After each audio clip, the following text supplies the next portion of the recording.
நீங்கள் அடிக்கடி பரிவர்த்தனை வக்ரம்னு மறுபடியும் சொல்லிகிட்டே இருக்கிறீங்க அப்படின்னா என்ன? அது என்ன செய்யும் அப்படின்றத சொல்லுங்கள் சார் அப்படின்னு நிறைய பேர் கேட்டிருக்கீங்க. அந்த அடிப்படையில் மேசராசிக்கு செவ்வாய், ரிஷபராசிக்கு சுக்கிரன், மிதுன ராசிக்கு புதன், கடகராசிக்கு சந்திரன், சிம்ம ராசிக்கு அப்போ பரிவர்த்தனையான கிரகம். அப்போ பரிவர்த்தனையான கிரகம் 2 பண்புகளை உடையது. இப்போ ஒரு உதாரணத்துக்கு சூரியன் வக்ரம் ஆகவே ஆகாது, உள்ள பரிவர்த்தனை ஆகலாம். சூரியன் பரிவர்த்தனை ஆச்சுன்னா அடுத்து திடீர்னு வேலையை பறிபோக வச்சிடும், அரசு வேலையை பறிபோக வச்சிடும், அரசியல் சிக்கல்களை கொண்டு வந்து கொடுக்கும்.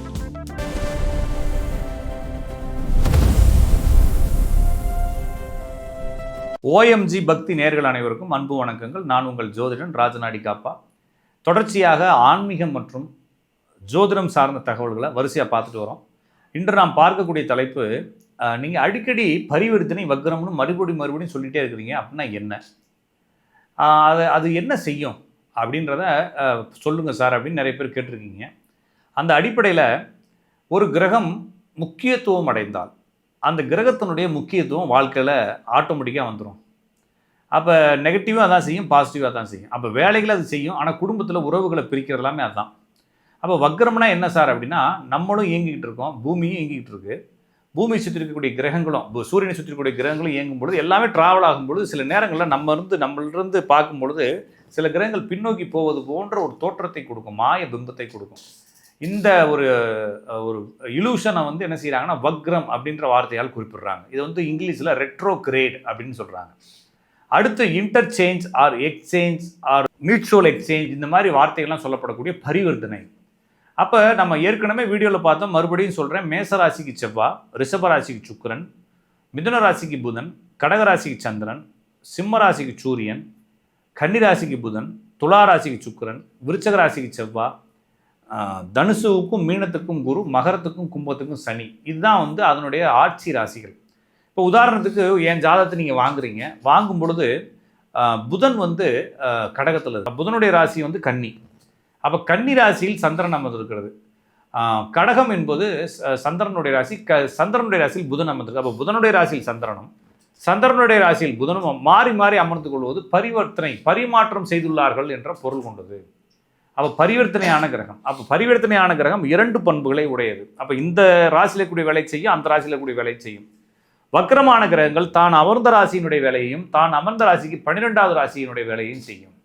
அப்போ இந்த 2 கிரகங்களும் 2 ஒர்க்கை பண்ணுது. ஒரு ஆட்சி பெற்ற கிரகம் அப்படிங்கிறது அந்த வீட்டில் ஒரு போல்டாக உட்காந்துருக்குன்னு சொல்லலாம். ஆனால் இந்த வக்ரமான கிரகம் அது போல்டாக இருக்கா போல்டா இல்லையாங்கிறத தாண்டி இது 2 இடத்த ஹேண்டில் பண்ணுது. அப்போ ஒரே நேரத்தில் 2 ஸ்டேட்டுக்கு ஒருத்தவங்களை கொண்டு போய் ஆளுநராக போட்டால் எப்படி இருக்கும்? ஒரு ஸ்டேட்டுக்கு முதலமைச்சர் இல்லை, இவரையும் தூக்கி முதலமைச்சராக போட்டால் 2க்கு இந்த லட்டு தின்னு ஆசையா அப்படின்ற மாதிரி ஆயிரும் இல்லைங்களா? அப்போ இந்த கிரகங்கள் 2 லட்டு சாப்பிட்ற மாதிரி ஆகி போயிடும். அப்போ என்னன்னா, இந்த தன்மையை கொடுக்குறப்ப அந்த கிரகங்கள் எல்லா பிரச்சனைகளையும் செஞ்சு விட்டு போயிடும். அப்போ எந்த கிரகம் இப்போ ஒரு உதாரணத்துக்கு சூரியன் வக்ரம் ஆகவே ஆகாது, உள்ள பரிவர்த்தனை ஆகலாம். சூரியன் பரிவர்த்தனை ஆச்சுன்னா அப்பாவுடைய அன்பை கெடுத்துரும். அடுத்து திடீர்னு வேலையை பறிபோக வச்சிடும், அரசு வேலையை பறிபோக வச்சிடும், அரசியல் சிக்கல்களை கொண்டு வந்து கொடுத்துரும். சந்திரன் பரிவர்த்தனை ஆச்சுன்னா மன அழுத்தங்கள், குழப்பங்கள், தாய்வழி சிக்கல்கள், அம்மா வாழ்நாள குடும்பத்துக்குள்ள பிரச்சனை எல்லாம் கொடுத்துரும்.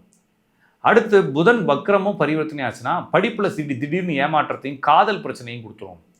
சகோதரி வாழ்க்கை சிக்கலாக்கி விட்டு போயிடும். சுக்கிரன் வக்ரம் பரிவர்த்தனை ஆச்சுன்னா திருமணத்தை தாமதம் பண்ணிடும், குடும்ப வாழ்க்கை சிக்கலாக்கி விட்டுரும், பணத்தை எங்கேயோ கொடுத்து ஏமாந்துடுற மாதிரி ஆக்கிடும். செவ்வாய் வக்ரம் பரிவர்த்தனை ஆச்சுன்னா நோய் தொற்றுகள், குழந்தை பிறகுல தாமதம், விந்தணு குறைபாடு, பெண்களுக்கு அனிமிக்கா வருது, கடனில் மாட்டிக்கிறது, ஏமாற்றத்தை அனுபவிப்பது, யாராச்சும் ஒருத்தனால ஏமாற்றப்படுறது, துரோகங்களை சந்திக்கிறதெல்லாம் ஆக்கி விட்டுரும். ஒரு ஜாதத்தில் குரு அதிகாரமானா இல்லைன்னா குரு வக்ரமோ பரிவர்த்தனையும் ஆனா அவங்க என்ன ஆவாங்க அப்படின்னா அவமானம், ஏதோ ஒரு விஷயத்தில் மாட்டிக்கிறது, யாருக்கோ உதவி செய்ய போய் மாட்டிக்கிறது, அடிக்கடி கருக்கலைதல், இது மாதிரி விஷயங்கள்லாம் இவங்களுக்கு நடக்குது. சனி வக்ரம் பரிவர்த்தனை ஆச்சுன்னா, அதாவது வக்ரமோ பரிவர்த்தனையும் ஆச்சுன்னா அவங்க ஒரு நிலையான வேலையில் இல்லாமல் ரொம்ப போராடி ஒரு 35 வயசுக்கு மேலே ஒரு நிலைத்தன்மைக்கு வருவாங்க. அப்போ இந்த கிரகங்கள்லாம் பரிவர்த்தனை வக்கரமாச்சுன்னா என்ன பலன்னு சொல்லிட்டேன்.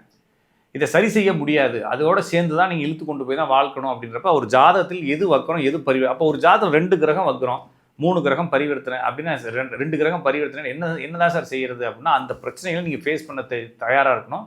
ஆனால் அந்த கிரகங்கள் தான் உங்களுக்கு வேலையை கொடுக்குதுன்றதை நீங்கள் புரிஞ்சுக்கணும். சரிங்களா? அப்போ ஒரு ஜாதத்தில் வக்ரம் பரிவர்த்தனை ஆச்சுன்னா இந்த பிரச்சனைகளை நீங்கள் சந்திப்பீங்க. அப்போ வக்ரம் பரிவர்த்தனை இருந்தால் நல்லதா அப்படின்னா, ஒரு ஜாதகத்தில் 2க்கும் மேற்பட்ட வக்ரம் பரிவர்த்தனை இருந்தால் உங்கள் வாழ்க்கை சடாலன பெரிய இடத்துக்கு போயிடும். நிறைய பேர் பார்ப்பீங்க, சின்ன லெவலில் இருப்பாங்க. ஒரு 10,000 சம்பளம் வாங்கிட்டு ஒரு சின்ன நடுத்தர வர குடும்பத்தில் இருப்பாங்க. ஒரு 15 வருஷம் கழிச்சு பார்க்குறப்ப பெரிய அளவில் செல்வந்தராக மாறிடுவார். அவருடைய ஜாதத்தை வாங்கி பார்த்தீங்கன்னா 2 கிரகம் 3 கிரகம் வக்ரம் பரிவர்த்தனையாக இருக்கும். ஒரு ஜாதத்தில் வக்ரம் பரிவர்த்தனை இல்லை சார் அப்படின்னா, நான் இப்போ எனக்கு வக்ரம் பரிவர்த்தனை இல்லை. எங்கள் அப்பா நான் பிறக்கும்போது எப்படி நான் இருந்தனோ அதே மாதிரி கிராஜுவலாக மெதுவாக வளர்ந்து ஒரு இடத்துல போய் நிற்பேன். பெரிய மாற்றங்கள் இருக்காது. ஒருவேளை என்னுடைய ஜாதத்தில் வக்ரம் பரிவர்த்தனை 2, 3 இருக்குது, 4 இருக்குது அப்படின்னா, எங்கள் அப்பா என்னை இந்த இடத்துல பெற்றார் அப்படின்னா, எங்கள் குடும்பத்தில் இந்த இடத்துல இந்த பொருளாதாரத்தில் இருந்தேன்னா படக்குன்னு எதிர்பார்க்காத மாதிரி இங்கே போயிடுவேன் நான். அதே போல் இங்கே இருக்கிறவங்க இங்கேயும் வந்துடுவாங்க. அப்போ என்னன்னா, அந்த வக்ரம் பரிவர்த்தனை ஆனவங்க ரொம்ப ரிஸ்க் எடுக்காமல் கேம் ஆடணும் லைஃப்பை. ஆனால் வாழ்க்கை அவங்கள அழகாக தூக்கி அழகாக கொண்டு போகும். என்ன மாதிரி ரிஸ்க் எடுக்கக்கூடாதுன்னா, பொருளாதாரத்தில் வேறு யாராச்சும் நம்புறது. அதாவது ஒரு தொழில் பண்ணுறோம், நம்ம அந்த தொழிலை கற்றுக்கிட்டு செஞ்சோம்னா பிரச்சனை இல்லை. வேற எவனாச்சும் செஞ்சு நம்பி செஞ்சோம்னா அவன் பாதியில் ஓடிவிட்டானா நம்ம எவனை பிடிச்சி தொங்குறதுன்ற மாதிரி ஆகிப்போம். இந்த மாதிரி ரிஸ்க் எடுக்க அடுத்தவனை நம்பாமல் செஞ்சிட்டோம்னா இந்த வக்ரம் பரிவர்த்தனை கிரகங்கள் மேக்சிமம் ஒரு பெரிய ஒரு நன்மையை செஞ்சிடும். அதிர்ஷ்டத்தை தரக்கூடிய கிரகங்கள் இது. ஆனால் அதே வழியில் அந்த கிரகத்தினுடைய உறவு காரகத்துவங்களை கெடுக்கத்தான் செய்யும். இப்போ புதன் இருக்குது. புதன் வக்ரமோ பரிவர்த்தனை ஆகிருக்குன்னா இவங்க டாக்டர் படிக்கலாம், மெடிக்கல் படிக்கலாம், பெரிய அளவில் போகலாம், நல்ல ரிச் ஆகலாம். ஓகேங்களா? ஆனால் என்ன ஆகும்? சகோதரி வாழ்க்கைக்கு எடுத்து விட்டு போயிடும். அதை நீங்கள் புரிஞ்சுக்கணும். எனவே ஒரு ஜாதத்தில் வக்ரம் பரிவர்த்தனை கிரகங்களை முதலில் கண்டறிய வேண்டும். அதுதான் அவருடைய வாழ்க்கையினுடைய எல்லாமாகவும் இருக்க போகிறதுன்றதை புரிஞ்சுக்குவோம். இதுபோல் இன்னும் நிறைய தகவலுடன் உங்களை சந்திக்கும் வரை உங்களிடமிருந்து விடைபெறுவது உங்கள் அன்பு ஜோதிடன் ராஜநாடி காப்பா.